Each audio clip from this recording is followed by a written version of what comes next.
I just want to say I'm actually a fan of Trump, and I think there's a lot of stuff in the media which are lies. Go on. I don't know you. Something extraordinary happens when political loyalty collides with basic facts. And tonight, you're about to see it unfold in real time. Before we dive into the full story, comment where you're watching from, and don't forget to like and subscribe so you don't miss the next one. Because what you're about to witness isn't just a disagreement. It's not even just a debate. It's a 3-act collapse. 3 different callers, 3 different arguments, and 3 increasingly uncomfortable moments where confidence crashes headfirst into reality. First, we meet the self-proclaimed least woke bloke in the world. The kind of caller who wears that label like a badge of honor. He's confident, relaxed, certain that the critics are overreacting. But as the questions get sharper, something fascinating happens. The talking points start to wobble. The certainty fades. And the facts? Well, they never quite arrive. Then it escalates. The second caller steps in, calm, measured, insisting he's just being practical. Not emotional, not ideological, just realistic. But listen closely. Because in the attempt to defend his position, he walks straight into one of the most uncomfortable comparisons imaginable. And when the logic is followed to its natural conclusion, he finds himself defending something he absolutely never intended to defend. That's the danger of slogans without substance. Sometimes they lead you places you never meant to go. And just when you think it can't get more surreal, we hit level 3. A caller determined to expose media lies, confident there's proof, certain the narrative is wrong, until he's asked one very simple question. And suddenly, history itself gets rewritten. A mysterious president from the 1880s appears out of thin air and vanishes just as quickly when the details are requested. It's the kind of moment that perfectly captures the modern political information crisis. Strong claims, 0 receipts. What makes all 3 exchanges so compelling isn't the shouting. It isn't theatrics. It's the slow unraveling. The pattern. The way bold certainty gradually gives way to hesitation when specifics are required. So as we watch this unfold, pay attention to the structure. Notice how often wait and see replaces evidence. How quickly confidence turns into deflection. And how easily big claims fall apart under the smallest spotlight. Let's press play and break it down together. The emotion around this, and name calling, and Trump's this, Trump's that, Trump's the other. I don't know why everybody's so surprised. When he was, going for election, he said he was going to do this. Everybody knew he was going to do it. Everybody kept telling us to ignore what he said and concentrate on what he did. You remember? I do, but again, we've got short memories. When he was, in his first term, he said he would do a number of things, and he did. Well, he did. He said he was going to end the war in Ukraine on day one. He said the stock market would go up and he'd make everyone richer. You now have the Swiss investment bank UBS, widely regarded as a leader in this field, predicting an inevitable recession with growth, GDP. We'll see. We'll see in time, but, this happened 2 days ago. My point's very simple. He said he was going to do this. He's done it. The emotion and the response is quite ridiculous, I think, in terms of, he will want deals. He wants to make a deal with people. This is his way of doing it. No, you don't need to like it. None of us need to like it. But name calling and saying he's this, that, and the other, I just don't think it takes anybody anywhere. I think it's been a bit woke, Paul. A little bit of name calling, a little bit of mischief, a little bit of fun. It keeps us all honest. I'm the least woke. Keeps the conversation fresh. Least woke bloke in the world. Yeah, I thought you might be. In the world. So, what should Starmer do in this context then? Well, I think the first thing is, it's 10%. I think that was probably better than the UK thought it was going to be. I think... no, it's exactly the same as every other country in the same situation as ours. Yeah, except Europe. No, they're not in the same situation as us. They have a different trade balance, a different balance of trade. So any country with a comparable balance of trade to us gets the 10%. There's no special treatment there whatsoever. Okay, so that's where we are. Trump is looking after America. It's his country. It's not our country. You just said it's going to go into recession. Its own stock market. They've lost $2 trillion. How is that looking after America? No, I will, but you're going to have to address the question of how is a $2 trillion loss overnight looking after America? Well, he's talking 1 day, 2 days. Let's see what it's like in 3 months. Who knows? I don't know. And nor do you. And nor does anybody else. You just said he's looking after America. And I've just said he's just lost trillions of dollars. So in the context... Okay, so in the context of now... He's hitting America really, really hard. But at some unspecified point in the future, things might go really well. Did you vote for Brexit? Pardon? Did you vote for Brexit? I did. Yeah. And this was the same argument we heard then. Well, no, but Starmer is the leader of Britain. Hang on. Starmer's the leader of Britain. Because we are on our own, he can decide what the government decides to do in response to these tariffs. Now, he can retaliate. That's up to him. He's our leader. Yeah. He needs to look after Britain. Yeah, that's his country. And the Swiss need to look after the Swiss, etc., etc. And it all goes around like that. Yes. Because that's what Trump's doing. So what do you think looking after Britain would look like? And you can't keep saying that Trump is looking after America because he's just tanked trillions of dollars from the American economy. They've laid off car workers in America temporarily as a direct result of the impacts his tariffs will have upon their overseas operations. But you knew that. Well, I know that, but I think, Rome isn't built in 2 days, and nor's a response. We're talking about 2 days. But this is Brexit again. Yeah, but you're talking 2 days. But I'm talking $2 trillion. You know the market's probably better than I do. So when's the last time $2 trillion were lost overnight? US stocks plunged. I have no idea. But doesn't it matter, though, to your optimism, especially after your vote for Brexit went so badly? Doesn't this idea of sticking all your eggs in things are going to be great at some unspecified point in the future, haven't you kind of got bored of that yet? I just think people are so surprised by something he said he was going to do. Yeah. And he's done it. Now, the response will be interesting. I think, he prides himself, if people want to call him a narcissist, he prides himself on being the art of the deal. What he wants to do is to negotiate. Well, he didn't write that book. Well, no, I know. You're right.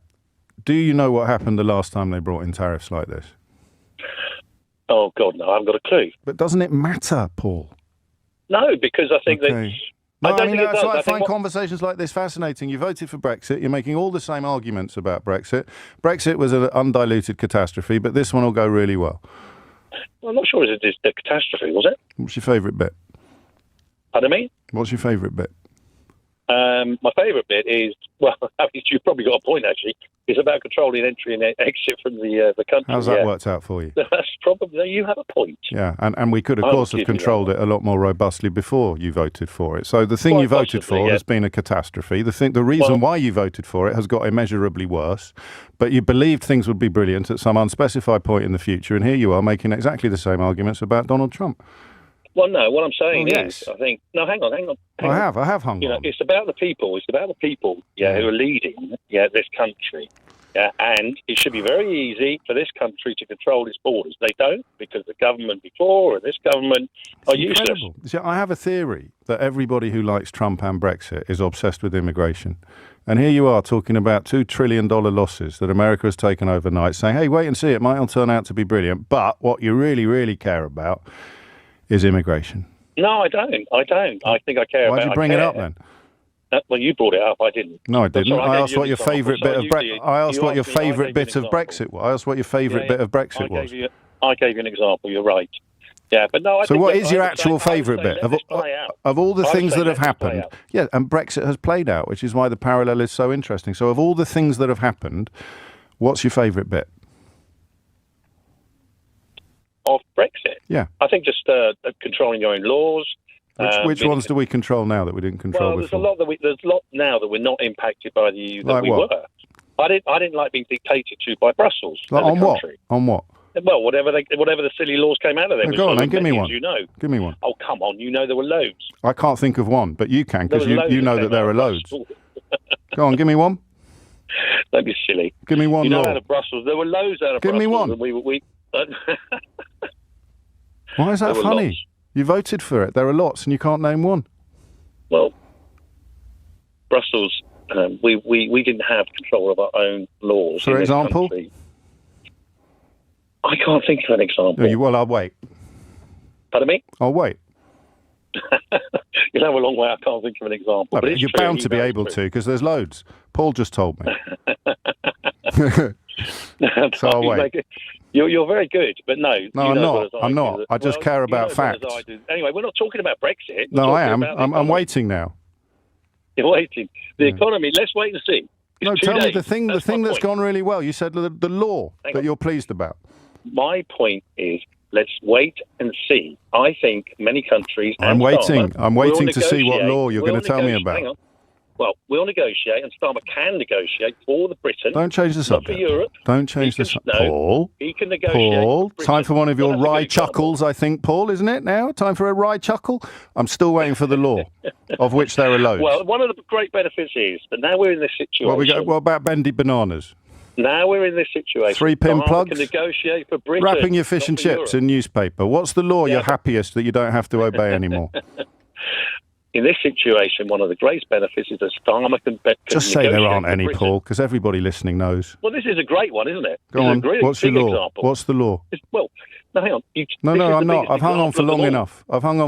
What's the law you no longer have to obey that justifies your Brexit vote in 2016? Well, I'll turn it around to answer the question. No, you can't. So you have to ask. No, you can't. Just answer the question. Europe are not going to negotiate for us. We're going to negotiate for ourselves. That's the difference. It's 10:45. First of all, before I make my point, I want to say I'm not a fan of Trump. Okay. I want to make that clear before I start. You don't have to, but I understand why you want to. Okay. So you're asking why people aren't making up a big fuss about him going back in the White House? Well, why they don't care? They don't care, my mate. I'll tell you, because they've got their own problems. Now you're making some very strong points morally, and I agree with you actually. But the point is, right now, he's the best man for the job. I know, I'm not saying he's a good person, I'm not saying he's got a good character or anything like that, don't get me wrong, but practically he'll speak to Putin, hopefully sort this business out in Ukraine. And as you say, people are worried about food, they are worried about the price of petrol, they are worried about the bill. But why? I mean, let's take Putin into it then. You're talking about people who admire the attributes that Putin has. This is what I mean about Western values, sacred and inviolate, I thought, values. And I appreciate, I'm happy to sound naive. I think it's important to sound naive sometimes. We're not supposed to like dictators. I'm not talking about the next election. The election he's just won. I'm talking about the knowledge that he tried to steal the last one by encouraging Americans to kill Americans. Yep. How can you not care enough about that? I don't care how invested you are in the war in Ukraine. Mm-hmm. The man that seeks to lead the country encouraged Americans to kill Americans so that he could steal an election. Right. And I'm not saying at any point he's a good person. No, I know you're not.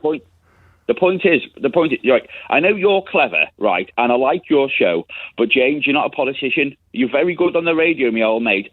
And, this doesn't mean anything. I'll ask you the question again. Why do people not care about a man who encouraged Americans to kill Americans, trying to steal an election from the Americans? Because he's the best man for the job. Well, that doesn't mean anything. It does, though. It does to them. It might not to you, and I know you're educated and clever. It might not to you. Keep saying this stuff, because, it might not to you either, because you've said yourself that you're not a fan of Donald Trump. So you're speculating about a constituency of people that includes some of the richest people in America. Yeah, so because he appeals to the poor. You haven't answered my question. He's the best man for the job. Was Hitler the best man for the job?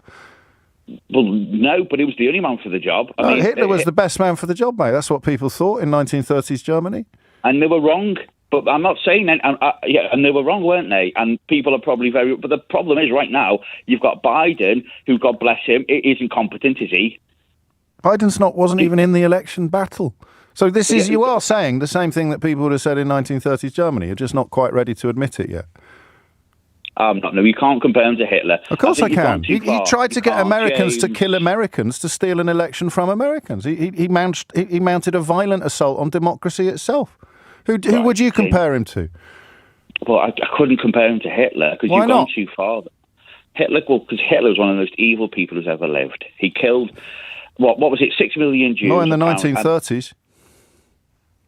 With 1939, when the Second World War started. Compare him to 1936 Hitler. Compare him to 1935. I mean, what is it? You steal elections and you encourage Americans to kill Americans so that you can stay in power after you've been voted out. But he's the best man. He's the best man for the job. In a way, I don't think you're wrong. I'm just struck that you're reluctant to follow your own logic all the way to all the other hideous dictators in the recent past, or even in the distant past, who were considered to be the best man for the job. Did any of them ever turn out to be, Lewis? Can you think of any violent dictators who did turn out to be good for the country that they ran? Well, no, but you haven't got. The thing is, okay. No, it's all right. At least you're honest. But everyone thought they were the best men for the job as well. I don't know where the penny drops. I don't know where the scales fall from the eyes. I just want to say I'm actually a fan of Trump, and I think there's a lot of stuff in the media which are lies. Go on. I know yourself. You're obviously anti-Trump. No, go on. What are the lies that you're unhappy about? Well, no, I just think you even said this morning. You said it's okay for him. What is it? The quote you used? It's okay to be racist again. Yeah. When? Okay. So how do you draw that conclusion? He accused Barack Obama of not having been born in America and lying about his birth certificate. So how's that racist? Birtherism is racist because Barack Obama is well, you can't. I mean, you can talk over me if you want, Stephen. But okay, no, you crack on. There have been previous presidents that have actually been white that have also not been accused of being born in America. So was that also racist? No, of course it wouldn't be racist. Who was that, by the way? I think a president from 1880. It goes back over No, come on. You're on national radio. You've got your ducks in a row. Tell me about the last time an American president was accused of not being born in America. I've forgotten the names. But don't be silly. Don't tease me. Of course you haven't forgotten the name. You wouldn't come on the radio and say something and then immediately fall apart in response to the first question you're asked. It's not falling apart. Okay, so let's go back to the lies that have been told about Donald Trump. Which one would you reach for first? Well, the one that you just said, it's okay for the racist to come out. Well, we've just demonstrated he's very popular with racists, Stephen. I think we can all agree on that. Well, he's not popular with racists. So it wasn't white nationalists that invaded the Capitol last week, then. Steve Bannon, his key advisor during the presidential campaign, who's now been pardoned for ripping off Trump supporters, he didn't say you should wear the accusation of racism like a badge of honor. Well, that's his quote. I mean, if that's what he's saying. But the fact that you can't just say then that everyone that marched on the Capitol is racist. I didn't. I said they were white nationalists. Well, you're also portraying that. So let's go back to the lies, Stephen. Let's go back to the lies that the mainstream media in America has told about Donald Trump. Well, I've just told you the fact that he's racist. But we've just proved that he is. But because he's questioned someone's birth certificate, that makes him racist. No, because he questioned a black man's birth certificate, knowing that it was absolutely untrue. So that would be called a racist lie, which is encouraged to make people who are uncomfortable with Barack Obama's skin colour believe something that's not true about him, because it then undermines the legitimacy of his presidency. So briefly, because I mean, it's not going great, but I'd like you to stick around for a little bit longer. What is it you liked about him, Stephen? I think that he come out and spoke a lot of the truth on stuff. Yeah, what stuff?